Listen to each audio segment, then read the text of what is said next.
Want to use more flowery words and a variety of words to talk about common things? Are you bored using the same old words to talk about common things? Well, you're in the right place. Today we're going to talk about how to use a variety of words to talk about very commonly used concepts and things that we do in everyday life. Hi, I am Ajit from Capshine.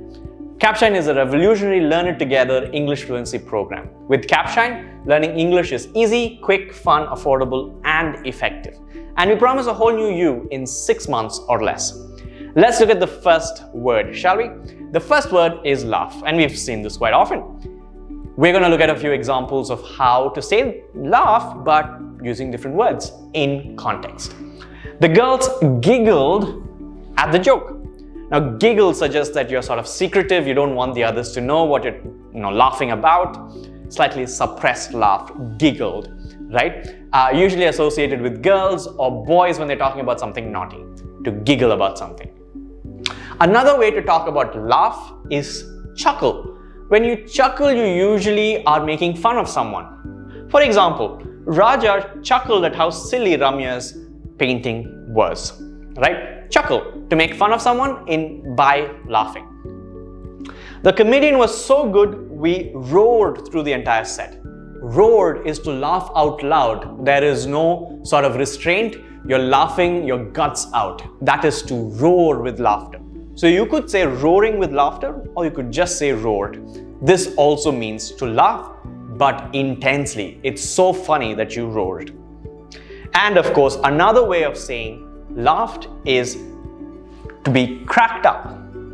Joshua is so funny, people crack up just looking at him, right? Crack up means to burst into laughter, a spontaneous bursting into laughter, to crack up. Great ways to talk about laughing, but with more detail and a little bit more of flourish. Let's look at another one. Tasty. If you want to talk about something that's tasty, there are many ways to describe this. One way is to say that something is appetizing. The meals I cook are never appetizing. No one wants to eat them, right? Appetizing, another way of saying tasty. Delectable, slightly more fancy. Something that's delectable is almost sought after. It's like a heavenly gift. If something is that delicious, then you'd say it is delectable. A delectable smell rose from her kitchen. And of course, I can't resist this cream cake. It looks mouth-watering. Mouth-watering suggests that something is very tasty. It looks very tasty and it tastes amazing, right? Mouth-watering. Another way of saying tasty. And finally, scrumptious. It's a synonym for tasty. Scrumptious means it's very, very, very fulfilling and also quite tasty. A great alternative to just saying tasty, a scrumptious meal. Awesome. Let's look at the next one. Bad.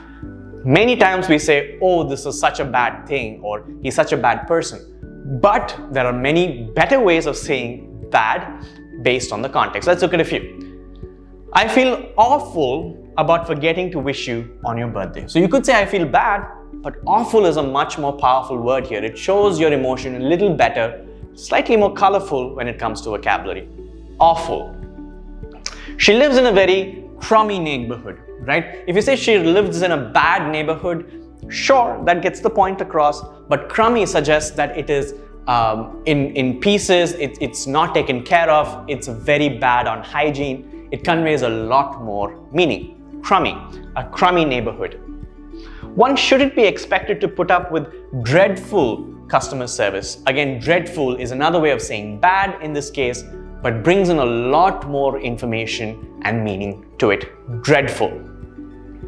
And finally, I don't read the news. It's filled with stories of despicable crimes. Something that's morally bad, something that's almost evil could be called despicable. Despicable acts, despicable deeds, despicable crimes.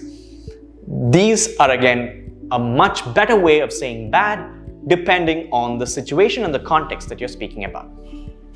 And of course, amazing. We usually use the word amazing or great over and over again. There are much better ways of saying the same thing. For instance, her performance was dazzling. Let's say your friend performed at the orchestra or at a musical fest and she was amazing, you could instead say dazzling. Something that's dazzling attracts your attention, you can't keep your eyes away from it. Dazzling is another way of saying amazing. We need him in the team. His ideas are marvelous. Again, marvelous is another way to describe something that's amazing, something that's great, of high quality, something that very few people can reproduce, right? Something that very few people are able to do themselves. Marvelous. I didn't expect the movie to be this overwhelming. While most times overwhelming can be used in a negative sense, like if I said I feel overwhelmed, it means that you are feeling suffocated, you don't know what to do. Overwhelming can also be a positive thing. Imagine you watched a movie and it was so good that you were in tears. Then you were overwhelmed by the movie. You found the movie overwhelming. It's just another way of saying amazing. Again, the context matters here. Brilliant is a great alternative to amazing as well. That's a brilliant idea. Or just saying brilliant. That's another way of responding and showing that you feel that something is amazing or awesome. Let's continue. But before that, let me talk a little bit about Capshine's learning model. With Capshine, you get access to speaking opportunities, you get to learn and practice as a group, you get a personal coach who gives you recommendation and feedback on how to improve, you have access to daily micro lessons and challenges to improve your foundational skills, and of course live classes through which you can build your foundational skills and also get all your doubts cleared live with a coach. Awesome. Let's continue our discussion. How about describing things that are weird? Well, there are a bunch of ways to say this. Odd is one way. You've heard of odd numbers? Well, if someone is odd, they are weird, right? What an odd young man. Someone who behaves very odd or oddly is someone who behaves very weirdly. His ideas were quite bizarre. Bizarre is also a great way of saying weird, and it's not as negative in how it sounds as compared to weird. Natasha has an offbeat sense of humor. So offbeat again is a very polite way of saying weird. It suggests that it's not normal or it's not very common. The next one, or the next way of saying this, is eccentric. It's said that the geniuses tend to be a bit eccentric, to be a little off, to be a little outside of normal, to be a little weird, right? Let's look at a few more. Like, to like something, right? One way of saying this is that you admire it. I admire his level of commitment. Another way is to say that you adore something. Shows a higher intensity of liking. It is obvious that Sandhya adores him. Prakash dotes on her two kids. So dotes on means to show a lot of love and affection, a very high level of it, right? It doesn't just mean to like, it means to love to a huge extent. Parents dote on their kids, pet parents dote on their pets, right? And would you fancy grabbing a cup of coffee? So you could say, would you like grabbing a cup of coffee with me? You could also say, would you fancy grabbing a cup of coffee with me? A much better sounding way of saying like instead. Awesome.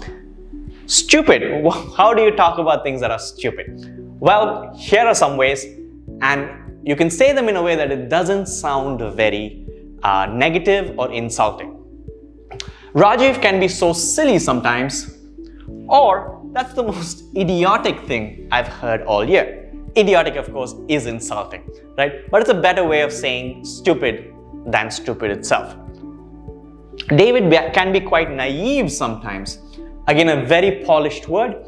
Naive means that someone lacks maturity, someone thinks that anything is possible in the world without any experience or any evidence. They're childish. To be childish is to be naive. It also means to be stupid in some contexts. And of course, her comments were ill-advised, to say the least. Ill-advised meaning that it wasn't based on sound judgment. In other words, it was quite stupid. Finally, sad. What if you want to talk about something that's sad? Here are some alternatives. It's usual to feel blue. So feeling blue talks about sadness, to feel a sense of sadness, lack of joy or happiness. We felt wretched that our team lost. Wretched is a higher sense of sadness. Again, a good alternative to sad. Tanish was dejected at how badly his stock had performed.